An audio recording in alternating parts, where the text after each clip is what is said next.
కంచగచ్చిబౌలి భూముల అంశంపై దాఖలైన పిటిషన్లపై justice Gavai, justice Augustine George ధర్మాసనం ఈరోజు విచారణ చేపట్టగా, విచారణ సందర్భంగా ధర్మాసనం చెట్ల నరికివేతపై ఆగ్రహం వ్యక్తం చేస్తూ దీన్ని సమర్థించుకోవద్దు అంటూ చురకలు అంటించింది.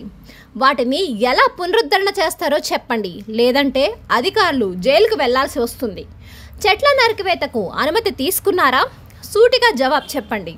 100 ఎకరాలను ఎలా పునరుద్ధరణ చేస్తారు? పర్యావరణ పరిరక్షణ విషయంలో రాజీ లేదు.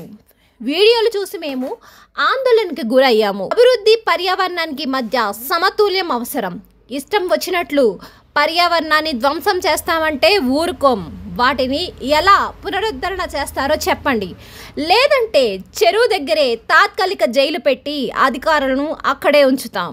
షెల్టర్ కోసం జంతువులు పరుగులు తీస్తే వాటిని వీధి కుక్కలు తరిమాయి. 1996లో మేము ఇచ్చిన తీర్పుకు భిన్నంగా అధికారులు సొంత మినహాయింపులు ఇస్తే వారే బాధ్యులు అవుతారు. ప్రైవేట్ ఫారెస్ట్లో సైతం చెట్లు నరికితే సీరియస్గా పరిగణిస్తాం. భూములు తాకట్టు అంశాలతో మాకు సంబంధం లేదు. కేవలం నరికిన చెట్లను ఎలా పునరుద్ధరణ చేస్తారో చెప్పాలి. డజన్ల కొద్దీ బుల్డోజర్లతో అడవిలో 100 ఎకరాలు తొలగించారు. మీరు అభివృద్ధి చేసుకోవాలనుకుంటే తగిన అనుమతులు తీసుకోవాలి. సిటీలో గ్రీన్ ల్యాండ్ స్పేస్ ఉండాలి.